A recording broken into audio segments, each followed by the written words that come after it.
Hello guys, welcome back again. तो आज हम बात करने वाले हैं मिट्टी मरुस्थल के बारे में। तो मिट्टी कौन कौन सी होती है, कितने तरीके की मिट्टी होती है और ये मिट्टी कौन कौन सी इलाकों में पाई जाती है। भाई मिट्टी भी एक तरीके की नहीं होती है, बहुत सारे तरीकों की होती है। कौन कौन सी होती है और कौन सी मिट्टी कौन से इलाके में पाई जाती है, तो आज हम उस बारे में बात करने वाले हैं। वीडियो को स्किप बिल्कुल मत कीजिएगा, क्योंकि वीडियो आपके लिए बहुत ज़्यादा इंपॉर्टेंट होने वाला है। आप सभी लोग जानते हैं कि सीईटी का एग्ज़ाम आ रहा है, पशु परिचर का एग्ज़ाम आ रहा है। तो इन सभी एग्ज़ाम्स में क्या है, ये बहुत ज़्यादा जो है काम में आने वाले हैं, क्वेश्चंस बहुत ज़्यादा बढ़ने वाले हैं। चलिए शुरू करते हैं। तो मिट्टी का जो अध्ययन है वो किसके द्वारा, पेडोलॉजी मतलब मृदा विज्ञान में जो है मिट्टी का अध्ययन किया जाता है। भाई कैसी मिट्टी है, कहाँ पाई जाती है, तो क्या है मृदा विज्ञान में जो है अपन इसका अध्ययन करते हैं। इसके बाद में बात करेंगे विश्व में मृदा दिवस कब मनाया जाता है। तो मृदा दिवस मनाया जाता है 5 दिसंबर को। अब हम बात करते हैं हमारे राजस्थान की। तो राजस्थान में मिट्टी के कौन कौन से प्रकार हैं। तो सबसे पहली जो है वो है रेतीली मिट्टी। अब रेतीली मिट्टी को क्या है, मरुस्थली मिट्टी भी बोलते हैं। अब ये राजस्थान के कौन कौन से भाग पे पाई जाती है। तो राजस्थान के पश्चिमी भाग में जो है सबसे ज़्यादा पाई जाती है। सर्वाधिक भूभाग के ऊपर पाई जाती है। कण होते हैं इसके मोटे और नमी रोकने में असमर्थ होते हैं। अब जैसे मान लीजिए बारिश आती है तो कंकड़ पत्थर जैसे होते हैं, तो उनमें से पानी क्या है ऐसे कैसे निकल जाता है, मतलब वो कंकड़ पत्थर क्या है पानी को रोक नहीं पाते हैं। इसी तरह क्या है, इस मिट्टी के कण भी जो है वो बहुत ज़्यादा मोटे होते हैं और इसीलिए क्या है नमी रोकने में ये असमर्थ होती है। हाँ भाई, नाइट्रोजन और कार्बन जैसे तत्व क्या है इस मिट्टी में कम मात्रा में पाए जाते हैं। और कैल्शियम और फास्फेट क्या है इसमें अधिकता में पाए जाते हैं। मतलब कि नाइट्रोजन और कार्बनिक जैसे तत्व होने के कारण क्या है इनमें कमी पाई जाती है इस मिट्टी में, और कैल्शियम और फास्फेट क्या है सबसे ज़्यादा पाए जाते हैं। अब बात करें जिले। भाई ये मिट्टी जो है वो कौन कौन से जिलों में पाई जाती है। सबसे पहला है जैसलमेर। जैसलमेर इलाके में क्या है ये रेतीली मिट्टी सबसे ज़्यादा पाई जाती है। इसके बाद बात करें बाड़मेर, बालोतरा, फलोदी, जोधपुर। जोधपुर में भी सिर्फ ग्रामीण इलाके में ज़्यादा। बीकानेर, नागौर, डीडवाना, कुचामन, चूरू, झुंझुनू, सीकर, अनूपगढ़, गंगानगर। इनमें क्या है ये रेतीली मिट्टी सबसे ज़्यादा पाई जाती है। भाई आपसे क्वेश्चन यहाँ से पूछ सकता है, मतलब कि चार नाम, आपको चार ऑप्शन देगा, जैसलमेर, बाड़मेर, बालोतरा या फिर एक जैसे कोई भी नाम अलग दे दिया। आपसे पूछ लिया जाएगा कि रेतीली मिट्टी इनमें से नहीं पाई जाती, कौन सा इलाका है, तो आपको बता देना है कौन सा है। इसके बाद बात करें भूरी रेतीली मिट्टी। भाई पहले हमने पढ़ा रेतीली मिट्टी, अब पढ़ रहे हैं भूरी रेतीली मिट्टी। इस भूरी रेतीली मिट्टी को और क्या बोलते हैं, ग्रे पेंटेड भी बोलते हैं इसको, इसको धूसर मरु भी बोलते हैं, इसको सिरोजम मिट्टी भी बोल सकते हैं। मतलब ये भूरी रेतीली मिट्टी के कई नाम हैं और रेतीली मिट्टी सिर्फ रेतीली मिट्टी के नाम से जानी जाती है।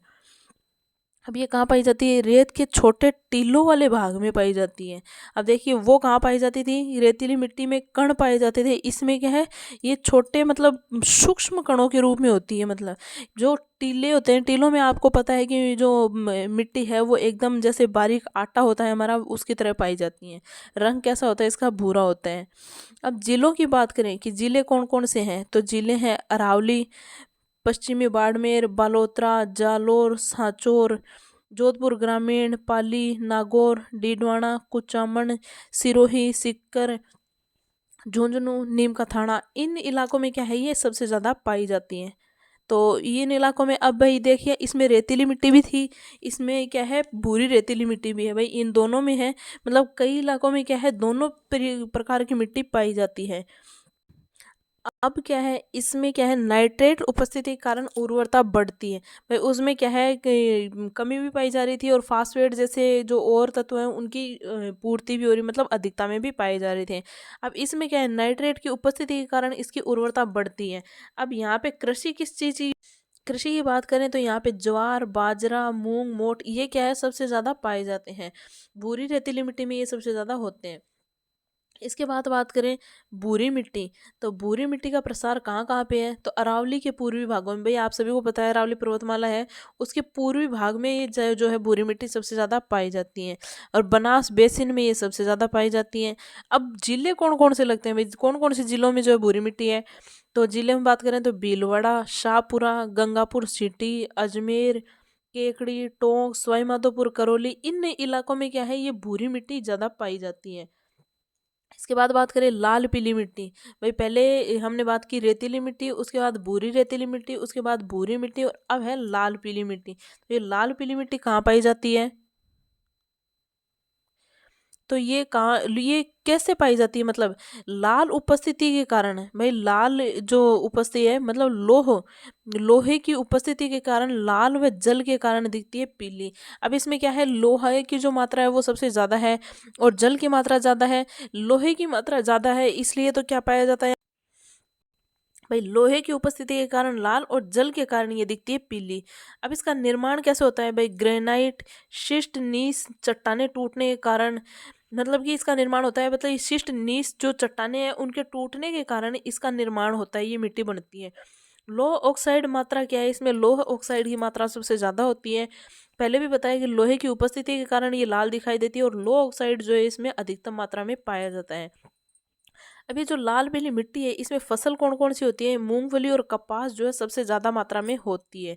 बात करें जिलों की तो जिले कौन कौन से हैं जिसमें लाल पीली मिट्टी पाई जाती है, सवाई माधोपुर, सिरोही, करौली, भीलवाड़ा, शाहपुरा, टोंक, अजमेर, केकड़ी, इन इलाकों में क्या है, ये लाल पीली मिट्टी सबसे ज्यादा पाई जाती है।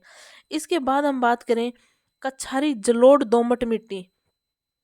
भाई ये अलग अलग नाम है, कई तरीके के नाम है, तो इन सभी का आपको ध्यान रखना है।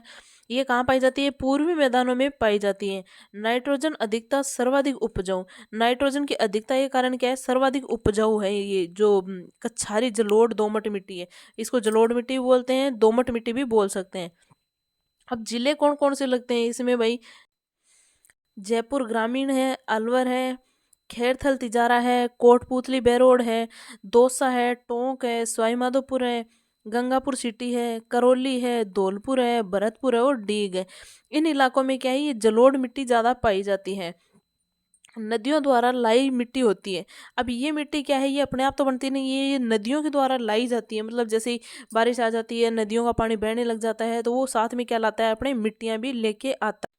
अब ये देखिए हनुमानगढ़, गंगानगर, अनूपगढ़, इन तरफ जो है ये इलाके हैं, हनुमानगढ़, गंगानगर, अनूपगढ़, इनमें क्या है, नदियों द्वारा ये मिट्टी लाई जाती है और फिर ये बनती है। आगे बात करें काली रेगूर या मध्यम काली मिट्टी, मतलब काली मिट्टी बोल सकते हैं इसको। तो ये क्या होती है, इसमें पोटाश और कैल्शियम जो है वो अधिक मात्रा में पाया जाता है। ये पोटाश और कैल्शियम अधिक मात्रा में पाने के कारण क्या हो जाती है, ये काली हो जाती है। और दूसरी बात, ये कपास के लिए जो है वो सर्वाधिक उपयुक्त मिट्टी है। भाई पूछ लिया जाए, यहाँ से क्वेश्चन उठ सकता है कि कपास के लिए उपयुक्त मिट्टी कौन सी है, तो आप बता सकते हो काली मिट्टी या जो रेगूर मिट्टी है, ये जो कपास के लिए क्या है सबसे ज़्यादा उपयुक्त है। अब क्या है, काली मिट्टी है तो सूखने पर दरारें पड़ जाती है, अतः स्वतः जुताई वाली मिट्टी कहते हैं इसको। भाई सूखती है, जैसे बारिश आ गई तो गीली हो गई, बाकी फिर जैसे धूप लगती है इसके ऊपर तो सूख जाती है, तो सूखने के बाद क्या है, इसमें दरारें पड़ जाती हैं, तो ये क्या है, स्वतः जुताई हो जाती है इसमें, मतलब इसमें जुताई करने की भी ज़रूरत नहीं पड़ती। अब इसका निर्माण कैसे होता है, ज्वालामुखी निर्मित बेसाल्ट चट्टान होती है ये। जिला कौन सा लगता है, हाड़ौती जिले में क्या है, ये सबसे ज़्यादा पाई जाती है। आगे बात करें लाल लोमी या लेटेराइट मिट्टी। भाई ये कौन सी मिट्टी है, इसका निर्माण कौन करता है, कायांतरित चट्टानें करती हैं। पहले भी आपने देखा था, निस चट्टानें जब टूटती थी तो उससे मिट्टी का निर्माण होता था। अब ये लाल लोमी जो मिट्टी है इसका निर्माण कैसे होता है, कायांतरित चट्टानें टूटती हैं तब इसका निर्माण होता है। सबसे ज़्यादा लौह तत्व पाया जाता है इसमें। अब फसल कौन कौन सी हो सकती है, मक्का, चावल, गन्ना, ये ज़्यादातर कौन सी मिट्टी में होती है, लेटेराइट मिट्टी बोल सकते हैं, लाल लोमी मिट्टी भी बोल सकते हैं। अब इसमें जिलों की बात करें तो जिले कौन कौन से लगते हैं, जिलों में बात करें तो दक्षिणी राजस्थान या बांसवाड़ा, डूंगरपुर, उदयपुर, सलूम्बर, चित्तौड़गढ़, मतलब इन इलाकों में क्या है, इन जिलों में लेटेराइट मिट्टी सबसे ज़्यादा मात्रा में पाई जाती है। इसके बाद बात करें मिश्रित लाल काली मिट्टी। पहले हमने पढ़ लिया लाल मिट्टी, काली मिट्टी, अब पढ़ रहे हैं मिश्रित लाल काली मिट्टी। पहले हमने लाल और पीली भी पढ़ी है एक साथ, अब है लाल काली मिट्टी। तो निर्माण कैसे होता है, अरावली लाल व मालवा काली मिट्टी से, मतलब कि ये मिक्स होके आती है। अरावली की तो लाल मिट्टी है और मालवा की कैसी है, काली मिट्टी, तो ये लाल काली मिट्टी इस तरह से मिक्स हो जाती है, तो मिश्रित लाल काली मिट्टी कहते हैं। अब इसमें सबसे ज़्यादा अब क्या पाया जाता है, पोटाश सबसे ज़्यादा पाया जाता है। जिले कौन कौन से हैं जिसमें ये लाल काली मिट्टी पाई जाती है, चित्तौड़गढ़ है, शाहपुरा है, भीलवाड़ा है, राजसमंद है, पूर्वी उदयपुर है, सलूम्बर है, डूंगरपुर है, बांसवाड़ा है, मतलब इन इलाकों में ये लाल काली मिट्टी सबसे ज़्यादा पाई जाती है। फसल कौन कौन सी होती है, फसल होती है कपास, गन्ना, मक्का, ये सबसे ज़्यादा क्या है, लाल काली मिट्टी में पाई जाती है, मतलब सबसे ज़्यादा इनका जो है उत्पादन होता है। अब बात करें लवणीय मिट्टी, तो लवणीय मिट्टी के लिए कौन कौन से जिले हैं जिनमें लवणीय मिट्टी पाई जाती है?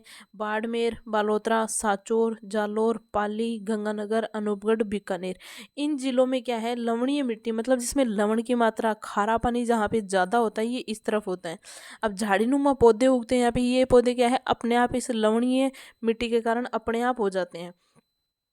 आगे बात करें पर्वतीय मिट्टी, तो पर्वतीय मिट्टी कहाँ है? अरावली उपाध्याय में। भाई अरावली उपाध्याय में जो है ये पर्वतीय मिट्टी, पर्वत के नाम से आपको समझ आ रहा होगा कि पर्वतीय मिट्टी कहाँ पाई जाएगी, पर्वत पे। तो अरावली उपाध्याय में ये सबसे ज़्यादा होती है। जिले कौन कौन से हैं? सिरोही, उदयपुर, पाली, अजमेर, अलवर, खैरथल तिजारा, कोटपुतली, बेरोड। इनमें ये पर्वतीय मिट्टी सबसे ज़्यादा पाई जाती है। अब बात करें राजस्थान की मिट्टियाँ, तो विश्व कृषि वैज्ञानिक 1991 में मिट्टियाँ वर्गीकरण 11 प्रकार से किया। मतलब 1900, अब यहाँ से भी क्वेश्चन उठता है कि राजस्थान में मिट्टियों का वर्गीकरण कब किया गया? तो 1991 में। 1991 में मिट्टियों के वर्गीकरण किया गया, तो वो कितने प्रकार की मिट्टियों मतलब उसमें शामिल थी? तो 11 प्रकार बता सकते हो। अब बात करें तो इन्होंने 5 उपभागों में विभाजित किए। 5 उपभाग कौन कौन से थे? सबसे पहला है एंटीसोल्स, पीली भूरी। भाई पीली भूरी या एंटीसोल्स बोल सकते हैं, सर्वाधिक क्षेत्र में, मतलब जो राजस्थान है उसके सर्वाधिक क्षेत्र में ये पाई जाती है और पश्चिमी राजस्थान में ये ज़्यादा पाई जाती है। सेकंड है एरिडीसोल्स, मतलब शुष्क मिट्टी। भाई इसको इंग्लिश और हिंदी मतलब अपनी साइंस की लैंग्वेज में अलग और हिंदी लैंग्वेज में अलग बोलते हैं। ये कहाँ पाई जाती है? तो ये पाई जाती है सीकर, चूरू, झुंझुनू, नागौर, डीडवाना, कुचामन, जोधपुर ग्रामीण। मतलब ये ज़्यादा तो जोधपुर ग्रामीण में है। पाली, जालोर, सांचौर, इनमें क्या है, ये शुष्क मिट्टी सबसे ज़्यादा पाई जाती है। इसके बाद बात करें तीसरी कौन सी है, तो तीसरी है अल्फीसोल्स, मतलब जलोढ़ मिट्टी। अब ये देखिए, ये जो मतलब राजस्थान के बहुत सारे इलाकों में, बहुत सारे जिलों में पाई जाती है। जयपुर ग्रामीण में, दौसा में, अलवर में, खैराथल तिजारा में, कोटपुतली बैरोड में, भरतपुर में, डीग है, सवाई माधोपुर है, गंगापुर सिटी है, करौली है, धौलपुर है, टोंक है, भीलवाड़ा है, शाहपुरा है, चित्तौड़गढ़ है, राजसमंद है, उदयपुर है, सलूम्बर है, कोटा है, डूंगरपुर है, बांसवाड़ा है।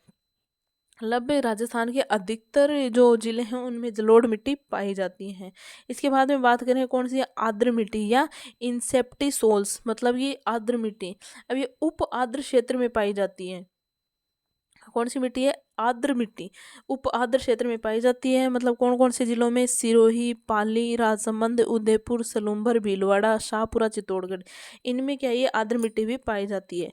भाई कई जिले हैं जिनमें कई तरीके की मिट्टी पाई जाती है, मतलब जैसे कि एक ही नहीं, एक जिले में कम से कम 3-4 प्रकार की मिट्टी पाई जाती है। अब आगे बात करें वर्टिसोल्स या काली मिट्टी, ये कहाँ? हाड़ौती में पाई जाती है। भाई ये सिर्फ हाड़ौती में पाई जाती है। अब क्या है, इसमें राजस्थान में मिट्टी से संबंधित प्रमुख समस्याएं क्या क्या हैं? भाई सबसे ज़्यादा समस्याएं क्या क्या हैं? तो मृदा से संबंधित प्रमुख समस्याएं ये, सबसे पहला है मृदा अपरदन। भाई मृदा का जो कटाव है वो सबसे ज़्यादा होता है राजस्थान में। भूमि का क्षारीय व लवणीय हो जाना, मतलब कि भूमि कभी तो क्षारीय हो जाती है, कभी लवणीय हो जाती है। लवणीय मतलब कि जिसमें जो है नमक की मात्रा बहुत ज़्यादा हो जाती है, खारी पानी बोलते हैं जिसको, खारा पानी बहुत ज़्यादा हो जाता है। सेम की समस्या है। भूमि की उर्वरा शक्ति का नाश होना, भूमि अवनयन होना, जैसे खरपतवार की समस्या है। भाई खरपतवार आप जानते हैं, जैसे मतलब फसलों में जो है एक्स्ट्रा जो पौधे होते हैं जो वो उग जाते हैं, मतलब जो फसल के अलावा जो होता है खरपतवार बोलते हैं उसको, मरुस्थलीकरण है मृदा अपरदन में। अब बात करें मिट्टी एक, हम मृदा अपरदन क्या होता है ये देखिए, आपको खुलकर बताया गया है कि मिट्टी एक स्थान से हटकर दूसरे स्थान पर जाकर एकत्रित हो जाती है। मतलब मिट्टी अपरदन मृदा अपरदन का मतलब हो गया, जैसे कि मिट्टी है, बारिश आई या कोई भी और तरीके से, जैसे पानी का बहाव ज़्यादा हो गया तो वो एक स्थान से उठ के दूसरे स्थान पर चली जाती है। इस तरह से मिट्टी का नाश होता है। ये मृदा अपरदन का जो है कारण है। मिट्टी की रेंगती हुई मृत्यु वह कृषि का क्षय रोग कहते हैं। मृदा अपरदन को क्या कह सकते हैं? मिट्टी की रेंगती हुई मृत्यु या कृषि का क्षय रोग बोल सकते हैं।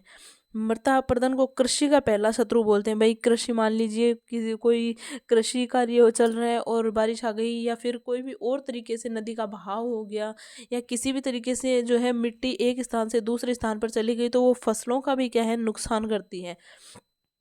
इसलिए क्या कहा गया है, कृषि का पहला शत्रु जो है वो भी मृदा अपरदन है। दूसरी बात करें, मृदा का अपरदन कैसे कैसे होता है। मृदा अपरदन कितने तरीका का होता है, मतलब एक तो है जल अपरदन और ये दूसरा है वायु अपरदन। जल अपरदन की बात करें तो जल अपरदन से सर्वाधिक प्रभावित क्षेत्र जो है चंबल का प्रदेश है। आपने चंबल नदी का नाम सुना होगा। जब भी बहाव तेज हो जाता है तो वो अपने साथ मिट्टी को बहा के ले जाता है और दूसरी जगह मिट्टी चली जाती है। इसके बाद क्या है, राजस्थान में सर्वाधिक जल अपरदन वाला जिला कौन सा है, कोटा। भाई जल अपरदन वाला जिला कौन सा है, कोटा है। राजस्थान में सर्वाधिक जल अपरदन वाला संभाग कौन सा है, कोटा संभाग है। अब लंबवत या अवनलिका अपरदन, भाई लंबवत या अवनलिका अपरदन कौन सा है, कैसा होता है, जल का तीव्र प्रवाह जब मिट्टी को एक स्थान से गहराई से काट कर दूसरे स्थान पर बहाकर ले जाता है, उसे अवनलिका अपरदन या लंबवत अपरदन कहते हैं। मतलब कि जल का तीव्र प्रवाह, हम मान लीजिए किसी नदी का तेज बहाव आ रहा है और वहां से मिट्टी को वो एक स्थान से दूसरे स्थान पर बहा कर ले जाता है, मतलब एक नाली के रूप में ले जाता है। जैसे ऐसे नहीं कि चारों तरफ बह गया पानी तो उसका कोई मतलब ही नहीं है। मतलब पानी का बहाव जो है वो एक ही तरफ है, एक ही तरफ होने से मतलब एक नली नुमा आकार में जो है पानी बहाकर ले जाता है मिट्टी को, तो उसे अवनलिका अपरदन या लंबवत अपरदन भी कह सकते हैं। इसके बाद बात करें, राजस्थान में सर्वाधिक अवनलिका अपरदन वाली नदी कौन सी है, वो है चंबल। चंबल नदी क्या है, सबसे ज़्यादा अवनलिका अपरदन करने वाली नदी है। राजस्थान में सर्वाधिक अवनलिका अपरदन करने वाला जिला कौन सा है, तो वो है कोटा। राजस्थान में बीहड़ भूमि द्वारा सर्वाधिक प्रभावित जिले कौन कौन से हैं, तो कोटा, सवाई माधोपुर, बूंदी और भरतपुर। ये जो जिले हैं ये क्या है, सर्वाधिक प्रभावित होते हैं ये जिले बीहड़ भूमि से। इसके बाद बात करें, राजस्थान में बीहड़ भूमि द्वारा न्यूनतम प्रभावित जिला कौन सा है, वो है बांसवाड़ा। इसके बाद बात करें चादरी अपरदन, भाई ये नई चीज़ है, सुनिएगा, इसको समझिएगा ढंग से। पहाड़ियों की मिट्टी वर्षा जल के साथ बह जाती है। मतलब जो पहाड़ियों पे मिट्टी होती है वो वर्षा जल के साथ, अब वहाँ तो नदी का बहाव इतना जा नहीं सकता, तो वो क्या होता है, सिर्फ वर्षा जल के साथ बह जाती है।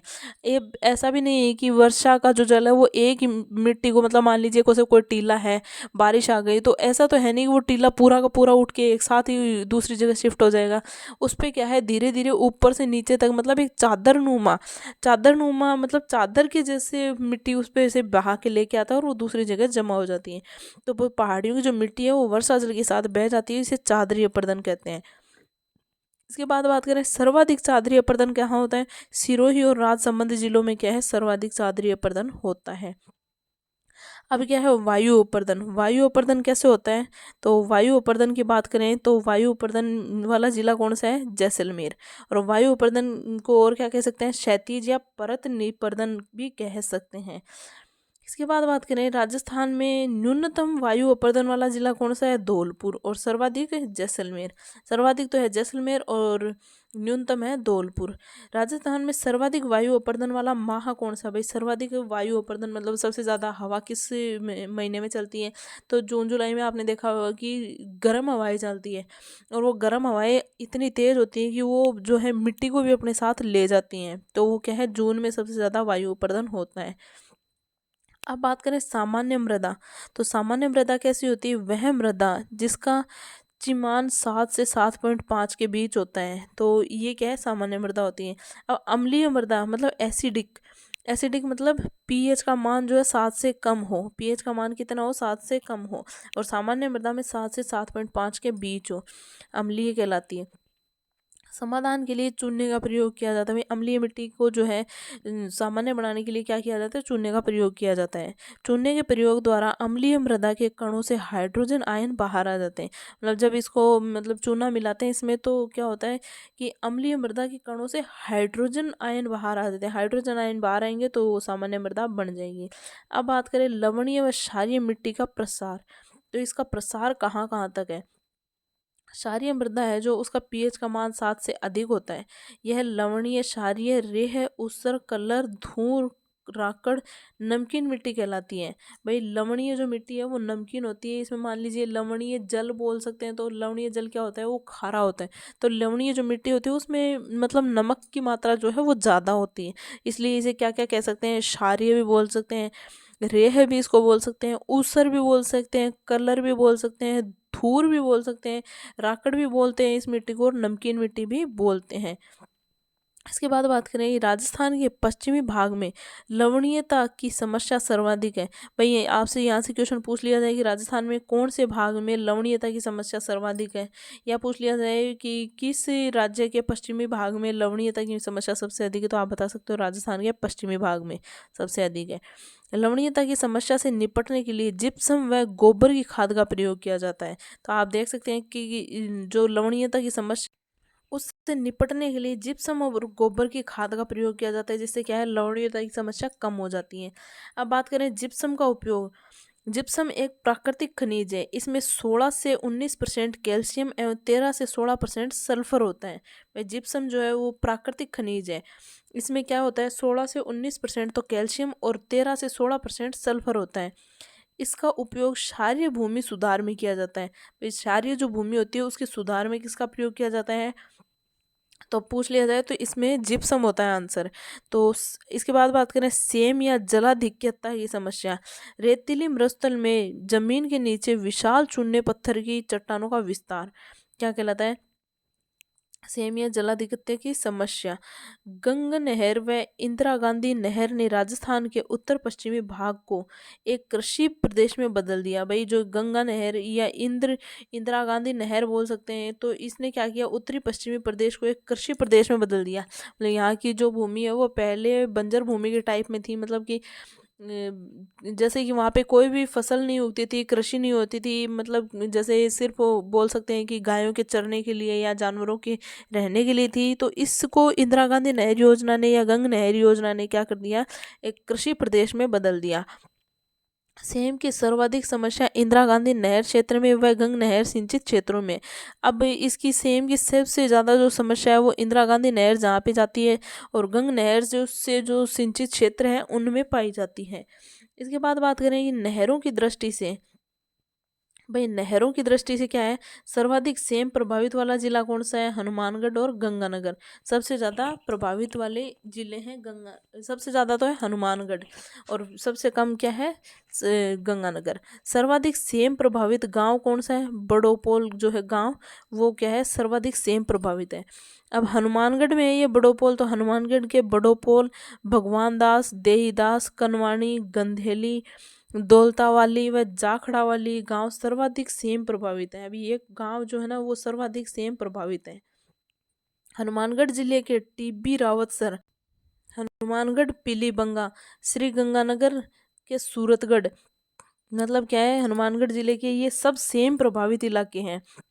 अब सेम समस्या का समाधान कैसे होता है, सेम समस्या के समाधान के लिए, सेम समस्या को रोकने के लिए क्या किया गया, सफेदा, यूकेलिप्टस इंडिका या ऑस्ट्रेलियन पादप, मतलब ये जो एक सफेदा नाम का जो पेड़ आता है बहुत बड़ा सा होता है, आप सभी ने देखा होगा। तो ये सेम की समस्या को रोकने के लिए इसका उपयोग किया जाता है। इसके बाद बात करें इडो डच जल निकासी परियोजना। अब जल निकासी परियोजना क्या है, नीदरलैंड के सहयोग से 2003 से हनुमानगढ़ जिले में सेम की समस्या से प्रभावित क्षेत्र में चल रही है। अब ये नीदरलैंड के सहयोग से चल रही है इडो डच जल निकासी परियोजना हनुमानगढ़ जिले में। इस योजना के तहत यूकेलिप्टस नामक पेड़ दलदल को रोकने के लिए लगाए जा रहे हैं। अब ये जो पेड़ है सफ़ेदे के पेड़ ये बहुत ज़्यादा बड़े होते हैं, तो ये इनको किस लिए लगाए जा रहे हैं कि ये दलदल जो होता है उसको रोकने के लिए लगाए जा रहे हैं। भाई दलदल को रोकने के लिए सबसे ज़्यादा प्रभावी और शक्तिशाली जो पेड़ है वो क्या है, सफ़ेदा तो हिंदी में बोलते हैं हमारे, और यूकेलिप्टस बोलते हैं इसको। तो ये पेड़ जो है सबसे ज़्यादा लगाए जा रहे हैं। इसके बाद बात करें जिप्सम, फास्फोरस व गंधक। जिप्सम, फास्फोरस, गंधक ये क्या है प्राकृतिक पदार्थ के रूप में उड़द का प्रयोग भी फायदेमंद है। भाई इसके लिए किसके लिए, सेम का जो समस्या है उससे निवारण के लिए क्या क्या है, जिप्सम, फास्फोरस, गंधक और प्राकृतिक पदार्थ के रूप में उड़द का प्रयोग भी फायदेमंद है। मिट्टी में नाइट्रोजन की कमी को दूर करने के लिए दलहन वाली फसलें बोनी चाहिए। अब यहाँ पे फसलों की बात आ गई, तो मिट्टी में नाइट्रोजन की कमी जो है उसको दूर करने के लिए क्या है, दलहन वाली फसलें बोनी चाहिए। अब इसके बाद बात करें खरपतवार की समस्या। भाई खरपतवार की समस्या तो सभी में होती है, कोई भी फसल हो खरपतवार जरूर होती है। तो उसमें क्या होता है कि मुख्य फसल के साथ उग जाने वाले अवांछित एवं अनावश्यक पौधे खरपतवार कहलाते हैं। ये मैंने आपको पहले भी बताया था कि खरपतवार किसे कहते हैं, कि जो मुख्य फसल होती है, मान लीजिए बाजरा है, गेहूं है, तो गेहूं और बाजरे के छोटे छोटे जब पौधे होते हैं तो उनके साथ में क्या है, अलग से जो पेड़ पौधे जो भी है, कचरा घास जो भी उग जाता है, उनको क्या बोलते हैं, खरपतवार बोलते हैं। अब ये खरपतवार को हटाने के लिए क्या किया जाता है, तो खेतों में फसलों के बीच उगी खरपतवार को हटाना स्थानीय भाषा में निनाण करना कहलाता है।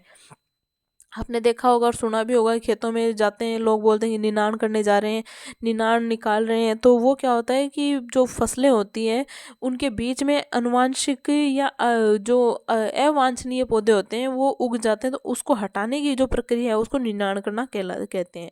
अब बात करें मरुस्थलीयकरण। भाई मरुस्थलीयकरण क्या है, मरुस्थल का अर्थ क्या होता है, मृत भूभाग। मरुस्थलीकरण का क्या मतलब होता है, मृत भूभाग। मतलब कि जैसे मान लीजिए मरुस्थल में कोई भी तरीके की कृषि नहीं की जाती है।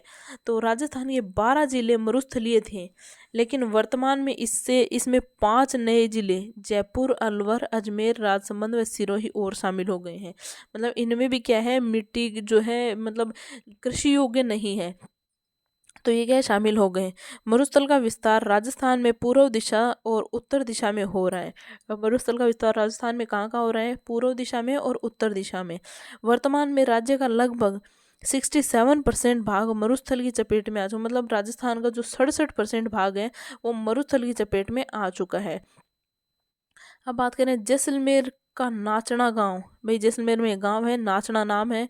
नाचना गांव रेगिस्तानी प्रसार के लिए जाना जाता है। रेगिस्तानी, अब यहाँ से क्वेश्चन पूछ सकता है कि रेगिस्तानी प्रसार के लिए कौन से गांव को जाना जाता है, तो आप बता सकते हैं नाचना गांव। या फिर बताया जाए जैसलमेर का नाचना गांव क्यों प्रसिद्ध है, तो रेगिस्तान के प्रसार के लिए जो है जैसलमेर का नाचना गांव प्रसिद्ध है। इसके बाद बात करें, राष्ट्रीय कृषि आयोग ने राजस्थान के 12 जिलों को मरुस्थलीय माना था। राष्ट्रीय कृषि आयोग जो है उसने राजस्थान के 12 जिलों को मरुस्थलीय माना था, भाई कि यहाँ पे जो है कृषि नहीं की जा सकती, खेती नहीं की जा सकती। अब इसके बाद में क्या है, जिलों के पुनर्गठन के बाद 19 जिले मरुस्थलीय हैं। पहले 12 थे, अब पता है आपको जिले भी ज़्यादा बन गए हैं, तो ज़्यादा जिले बनने के कारण मरुस्थल भी जो है ज़्यादा जिलों में फैल गया है। इस तरह से जो है मरुस्थल बन गया है। अब इसके बाद में बात करें मरुस्थलीकरण को रोकने के क्या क्या उपाय हैं। तो मरुस्थलीकरण को रोकने के उपाय बताइए। कुछ स्थानों पर मरुस्थलीकरण की समस्या को रोकने के लिए सुबबूल मतलब लूसियाना ल्यूकोसेफला का रोपण भी किया जा रहा है। भाई ऐसे पौधे लगाए जा रहे हैं जिससे क्या है, मरुस्थल का रोक ना हो, मतलब मरुस्थल कम से कम बने, जो ज़्यादा से ज़्यादा भूमि जो है कृषि योग्य हो, खेती करने लायक हो। अब विश्व मरुस्थलीकरण रोकथाम दिवस कब मनाया जाता है, 17 जून को। मरुस्थली दिवस तो मनाया जाता है 5 दिसंबर को, और मरुस्थलीकरण रोकथाम दिवस जो है वो मनाया जाता है 17 जून को। इसके बाद क्या है, 17 जून 1995 से यह दिवस मनाया जाने लगा। आपसे पूछ लिया जाए मरुस्थलीकरण को रोकने के जो है वो कब मनाया जाता है, तो 17 जून को यह मनाया जाता है। अब मरुस्थलीकरण रोकथाम दिवस 2023 की थीम क्या थी, उसकी भूमि उसके अधिकार। मतलब मरुस्थलीकरण रोकथाम दिवस से 2023 की थीम थी उसकी भूमि उसके अधिकार। अब क्षेत्रफल की दृष्टि से सर्वाधिक बंजर भूमि वाला जिला कौन सा है, भाई जैसलमेर। भाई जैसलमेर में क्या है, सबसे ज़्यादा बंजर भूमि है, मतलब खेती योग्य भी नहीं है और वो किसी काम की नहीं है, तो इसलिए उसे बंजर भूमि बोल दिया जाता है। प्रतिशत की दृष्टि से सर्वाधिक बंजर भूमि वाला, भाई सर्वाधिक तो है जो जैसलमेर है ही, और बाकी सर्वाधिक बंजर भूमि वाले प्रतिशत की दृष्टि से देखें तो भी जैसलमेर ही आता है। प्रतिशत की दृष्टि से न्यूनतम बंजर भूमि वाला जिला कौन सा है, हनुमानगढ़। हनुमानगढ़ जो है उसमें बंजर भूमि कम है। आगे क्या बात करते हैं, राजस्थान में सर्वाधिक परती भूमि वाला जिला कौन सा है, भाई राजस्थान में सर्वाधिक परत जिसमें मतलब ये परत भूमि वाला जिला कौन सा है, जोधपुर। स्रोत क्या है इसका, कृषि सांख्यिकी 2020-21 में बताया गया था कि सर्वाधिक परती भूमि वाला जिला है जोधपुर। इसके बाद क्या है, केंद्रीय भू संरक्षण बोर्ड का कार्यालय कहाँ है, जयपुर और सीकर में जो है केंद्रीय भू संरक्षण बोर्ड का कार्यालय है।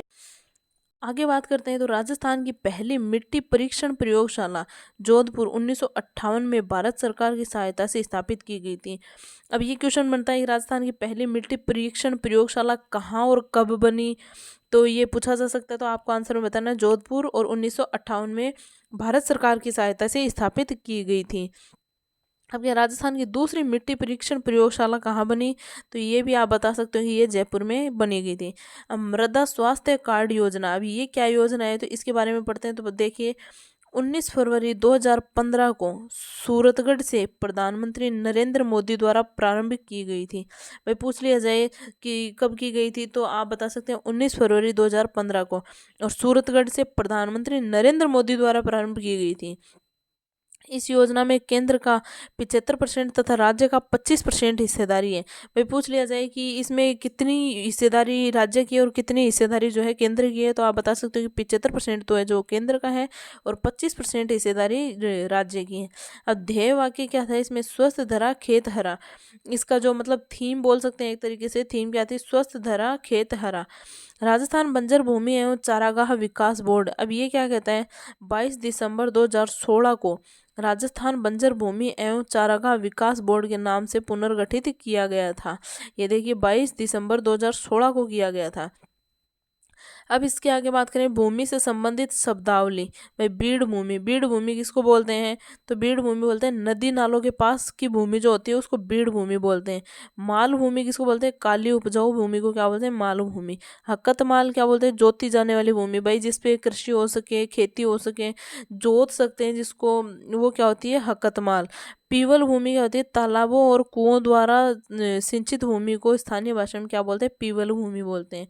तलाई भूमि किसे बोलते हैं? तालाब के छोटे पेटे की भूमि। भाई तलाई भूमि क्या होती है? जब मान लीजिए तालाब है, उसके पास छोटा सा कोई चबूतरा सा बना दे या फिर छोटा सा तालाब बना दे, उसको तालाब के पेटे की भूमि होती है तलाई भूमि, जिसमें बिना सिंचाई फसल होती है। मतलब कि उसमें क्या होता है, तालाब के पास की भूमि आपको पता है वैसे भी ज़्यादा नमीदार होती है, तो उसमें क्या होता है कि बिना सिंचाई करने से ही फसल होती है। चाही भूमि किसको बोलते हैं? राजस्व की दृष्टि से कुएं द्वारा सिंचित भूमि। चाही भूमि मतलब हम खुद चाहते हैं कि उसमें क्या है, हम जो सिंचाई करें, सिंचाई जब स्वयं करते हैं तो उसको क्या बोलते हैं? चाही भूमि। मगरा भूमि, पहाड़ी क्षेत्र की भूमि जो होती है उसको मगरा भूमि बोलते हैं। बराना भूमि, बराना भूमि क्या होती है? जिस पर सिंचाई की सुविधा उपलब्ध नहीं हो। भाई जिस पर सिंचाई की सुविधा उपलब्ध नहीं हो, बरानी भूमि या बंजर भूमि भी बोलते हैं। असिंचित भूमि जो वर्षा पर निर्भर हो। भाई बंजर भूमि क्या होती है? बंजर भूमि मतलब कि एकदम ही जिसमें कुछ हम कभी उगा ही नहीं सकते या कृषि कभी कर ही नहीं सकते। अब ये बरानी भूमि होगी जिस पर मतलब जो वर्षा पर निर्भर हो। चाही भूमि क्या थी? चाही भूमि में हम खुद सिंचाई कर रहे थे, वो वर्षा पर निर्भर नहीं थी। और ये बरानी भूमि क्या है? ये वर्षा पर निर्भर है, मतलब हम इसमें अगर चाहे कितनी भी सिंचाई कर ले, इस पर कोई फर्क नहीं पड़ता, वर्षा का पानी जो है इसको सबसे ज़्यादा सिंचित करता है। अब बात करें बंजर या बंजड़ भूमि, भाई दोनों नाम बोल सकते हैं, इसको बंजर भी बोलते हैं और बंजड़ भूमि भी बोलते हैं। वह बेकार भूमि जिसे कृषि योग्य भूमि नहीं बदला जा सकता। मतलब ऐसी भूमि जैसे मान लीजिए कंकड़ पत्थरों वाली हो गई, जैसे जिस पे कृषि नहीं की जा सकती, जिस पे कभी भी कोई फसल का उत्पादन नहीं किया जा सकता। भाई देख लीजिए वह बेकार भूमि जिसे कृषि योग्य भूमि में नहीं बदला जा सकता। कि कई चीज़ें होती हैं, कई मिट्टियों में क्या होता है कि जैसे 1 साल नहीं, 2 साल नहीं, 5 साल बाद में क्या है वापस से फसल उगा सकते हैं। लेकिन इसमें क्या होता है, इसमें कभी भी हम उसको कृषि योग्य भूमि में नहीं बदल सकते हैं, उसे बंजर भूमि कहते हैं। जैसे ऊंचे पर्वत, पथरीली भूमि, दलदल आदि। अब देख लीजिए ऊंचे पर्वत है, वहाँ पर पर्वतों पर भी जाकर हम क्या कर सकते हैं? कृषि नहीं कर सकते हैं। पथरीली जो भूमि होती है, मिट्टी वाली भूमि, उसमें भी हम क्या है कृषि नहीं कर सकते हैं। दलदल होता है कीचड़ जैसा, उसमें भी हम कभी जो है नहीं कर सकते हैं, कृषि नहीं कर सकते हैं। अब बात करें परती भूमि या पड़त भूमि। भाई पड़ती भूमि और परत भूमि किसे कहते हैं? ऐसी भूमि जो कृषि की योग्य तो है लेकिन किसी कारणवश उस पर कृषि नहीं की जा सकती। अब मान लीजिए जैसे कई जो बंजर भूमि है उसमें क्या बताया, कंकड़ पत्थर होते हैं। लेकिन एक ऐसी भूमि होती है जिसमें परती होती है, जैसे वो जलोढ़ मृदा बताई थी कि जिसमें क्या होता है बारिश के पानी आ जाता है और फिर सूखने के कारण दरारें पड़ जाती है। और परती भूमि होती है जिसमें परतें होती है, कृषि की योग्य तो होती है लेकिन उस पर कृषि नहीं कर सकते, मतलब उसे बंजर भूमि भी नहीं कह सकते, तो वो होती है परती भूमि। प्रतिभूमि में क्या होता है कि कृषि की नहीं जा सकती, बाकी वो योग्य होती है उसकी कि कृषि कर सकते हैं। अब बणी या बणी, बनी या बणी, बनी या बणी किसको क्या बोलते हैं? सरकार द्वारा ईंधन या पशु चराई के लिए छोड़ी गई भूमि को स्थानीय भाषा में बनी या बणी कहते हैं। अब मान लीजिए आपने सुना होगा, गाँव में सुना होगा कि मतलब मुरबे बोलते हैं कि मुरबा छोड़ रखा है कि जानवरों के चरने के लिए, या फिर बोल सकते हैं जोड़ा भी बोलते हैं जिसको स्थानीय भाषा में। अब हिंदी में क्या बोलते हैं? बनी और बणी बोलते हैं कि सरकार द्वारा ईंधन या पशु चराई के लिए, भाई पशु चराई के लिए क्या होता है, छोड़ दिया जाता है उसको। इस पर भी क्या है, कृषि नहीं कर सकते हैं। अब ये सिर्फ ईंधन, मतलब कई जो है पेड़ पौधे होते हैं उनको ईंधन के रूप में काम में ले सकते हैं, या मतलब लोग अपने पशु छोड़ देते हैं उसमें खुली चराई के लिए, भाई पशु चरते रहते हैं, उसे क्या बोलते हैं, बनी या बनी बोलते हैं। अब बात करें डहरी, प्राकृतिक रूप से बाढ़ के पानी से सिंचित भूमि। डहरी क्या होती है, प्राकृतिक रूप से अगर मान लीजिए बाढ़ आ गई तो उसके पानी को हमने रोक रखा है एक जगह, उस पानी से सिंचित भूमि को क्या बोलते हैं, डहरी बोलते हैं। चिकनोट क्या होता है, कठोर व चिकनी उपजाऊ मिट्टी। चिकनोट क्या होता है, कठोर, कठोर होती है और चिकनी मिट्टी होती है ये। भाई ऐसी मिट्टी जिसे बर्तन वगैरह भी बनाए जाते हैं तो वो क्या होती है, चिकनी मिट्टी। पड़ों किसे कहते हैं, तालाब व खड्डों में पानी सूखने पर ऊपर जमी हुई उपजाऊ मिट्टी की परत। अब आप देखिए कहीं पे मतलब किसी भी मिट्टी के ऊपर पानी डाल दीजिए, तालाब मान लीजिए तालाब हो, तो उसका पानी जब सूख जाता है उसके बाद क्या होता है, वहाँ पे उस जो मिट्टी है उसमें परतें आ जाती हैं, तो उसको क्या बोलते हैं, उस उपजाऊ मिट्टी की परत होती है उसको बोलते हैं पड़ों। तो पड़ों इस तरह से तालाब या खड्डे, कोई भी खड्डा हो सकता है, मान लीजिए बारिश के पानी से हो गया, वो पानी सूख जाता है तो ऊपर उसकी जमी हुई उपजाऊ मिट्टी की परत होती है उसको क्या बोलते हैं, पड़ों बोलते हैं। रेह क्या होती है, मिट्टी के ऊपर सफ़ेद लवणीय बालू जम जाती है, उस मिट्टी को स्थानीय भाषा में रेह कहते हैं। रेह किसे कहते हैं, मिट्टी के ऊपर सफ़ेद लवणीय बालू जम जाती है उसे क्या कहते हैं, रेह कहते हैं। अमीन किसे कहते हैं, अब बात करें अमीन की, तो अमीन क्या होता है, भू राजस्व निर्धारण करने वाला कर्मचारी अमीन कहलाता है। आमिल क्या होता है, माल गुजारी या भू राजस्व वसूल करने वाला। आमिल क्या होता है, माल गुजारी या भू राजस्व वसूल करने वाले आदमी को क्या बोलते हैं, आमिल। बिस्वेदार क्या होता है, भूस्वामी या जमींदार होता है उसको बिस्वेदार बोलते हैं। मालगुजारी किसे कहते हैं, भाई आमिल तो होता है मालगुजारी या भू राजस्व वसूल करने वाला, और मालगुजारी क्या होता है, रियासती काल में लिया जाने वाला भू राजस्व या लगान। मतलब कि पहले जो होते थे रियासत काल, जैसे राजा महाराजाओं के टाइम क्या होता था कि जमीन तो होती थी राजा महाराजाओं की, और जो कृषि लोग हैं या फिर कोई गांव के जो लोग होते थे वो कृषि करते थे। भाई राजा महाराजा खुद तो कृषि करते नहीं थे, मतलब खेती करते नहीं थे, तो वो देते थे उनको, गांव वालों को या जो किसान लोग हैं उनको देते थे खेती करने के लिए ज़मीन। तो जो ज़मीन करते थे उस पर क्या होता था, लगान देना पड़ता था उनको। तो ये क्या होता था, मालगुजारी, रियासती काल में लिया जाने वाला भू राजस्व या लगान। तो अब बात करें गिरदावरी। गिरदावरी क्या होता है, एक नक्शा जो खेत या ज़मीन की सीमा को प्रदर्शित करता है। भाई आजकल हम उसे खतौनी भी बोलते हैं, और पहले क्या बोलते थे, गिरदावरी। तो एक नक्शा जो खेत या जमीन की सीमा को प्रदर्शित करता है एवं कृषि उपज का विवरण भी दिया जाता है। अब ये गिरदावरी होती है, इसमें क्या क्या होता है कि एक नक्शा होता है ये जो खेत या जमीन की सीमा को प्रदर्शित करता है एवं कृषि उपज का विवरण भी दिया जाता है। अब बात करें खसरा, खेत का रजिस्टर। भाई जैसे आप सभी को पता है मकान का जो रजिस्ट्री होती है उसी तरह खेत की भी जो है पट्टा या रजिस्ट्री होती है, उसको बोलते हैं खसरा, जिसमें खेत के बारे में सभी आवश्यक सूचनाएं होती हैं। भाई खसरा आप सभी ने देखा होगा, अगर आप कोई फॉर्म भी लगाने जाते हो तो उसमें खसरा नंबर मांगता है कि आपके पास कितनी ज़मीन है, ज़मीन में मतलब आपकी ज़मीन कैसी है, सीधी है, टेढ़ी है, आपकी ज़मीन के आसपास कोई मतलब जैसे मान लीजिए कोई बड़ी चीज़ या कोई प्रसिद्ध चीज़ है, जैसे कोई टंकी हो गई, कोई रोड हो गई, कोई स्कूल, कुछ भी मतलब ऐसा कोई प्रसिद्ध स्थान जहाँ पे होता है, तो उस वहाँ पे क्या बोलते हैं, खेत का रजिस्टर होता है जिसमें खेत के बारे में सभी आवश्यक सूचनाएं होती हैं। सूचनाओं में बता दिया आपके पास कि कोई प्रसिद्ध स्थान हो गया जैसे खेत के आसपास, तो वो होती है आवश्यक सूचनाएं। अब क्या बोले, चड़स क्या होता है, चमड़े की बाल्टी या डोल। चमड़े की ये बाल्टी या डोल, भाई चड़स आप लोगों ने देखा तो नहीं होगा, पर बता दें कि पहले के ज़माने में क्या होता था, कुएं होते थे, कुओं के ऊपर पानी जो है उनमें से बाल्टियों में से निकाल निकाल के लाया जाता था। या फिर एक होता था चड़स, मतलब ये क्या होता था, चमड़ा जो होता है जानवरों की खाल से जो है इसको निर्मित किया जाता था, इसको बनाया जाता था। तो ये एक बाल्टी जैसा भी हो सकता है, या फिर आज के टाइम में हम टप देखते हैं उस जैसा भी इसको बनाया जा सकता था, जिससे क्या है कि पानी आसानी से आ सके। अब क्या है, लाव। लाव क्या होती है, लाव होती है सन का मोटा रस्सा। भाई लाव क्या होती है, सन का मोटा रस्सा जिससे चड़स को कुएं में से खींचा जाता है। अब देख लीजिए, आज तो हम रस्सी बोल देते हैं, बाकी रस्सी इतनी मोटी होती थी जिसको लाव बोला जाता था। अब सन मतलब कि जो रेशे होते हैं वो उस तरीके से होता है, सन भी उसका मोटा रस्सा होता है। अब तो देखते हैं जैसे पतली पतली रस्सियाँ आती है, पहले आता था लाव जिससे कि कुएं में से पानी खींचा जाता था। अब पानी खींचा जाता तो वो चड़स होता था, तो उस चड़स की क्या है, लाव को बांधा जाता था और उससे पानी निकाला जाता था। था कुएं में से। आज भी आपने कई फिल्मों में या कई सीरियल्स में देखा होगा कि लोग कुएं से पानी निकालते हैं तो सिर्फ क्या करते हैं, वो तो एक आर्टिफिशियली होता है छोटा सा कुआं जिसमें छोटी सी बाल्टी डालते हैं तो पानी आ जाता है। पहले कुएं होते थे बड़े बड़े, और उनमें क्या है, लाव डाली जाती थी। छोटी रस्सी से तो काम बनता नहीं था क्योंकि वो रस्सी तो बीच में टूट जाती, लाव बहुत मोटी होती थी। उसको कम से कम 10-12 जने तो मिलके खींचते थे। अगर मान लीजिए कोई जैसे मान लीजिए कोई दुर्घटना हो जाती है कि कोई आदमी अंदर गिर गया है या फिर कोई जा रहा है, कोई कुएं को ठीक करने जा रहा है, तो उसमें क्या होता था, जब वो आदमी को नीचे उतारते थे तो कम से कम उस लाव को 10-12 आदमी मिलके पकड़ के खींचते थे। तो ऐसे होती है, इसको बोलते हैं लाव भाई, सन का मोटा रस्सा जिससे चढ़स को कुएं में से खींचा जाता था, तो ये होती थी लाव। अब क्या है, ये आपकी क्लास होती है कंप्लीट। तो समझ में आया हो या नहीं समझ में आया हो तो आप कमेंट में पूछ सकते हैं जो चीज़ आपको नहीं समझ में आई हो।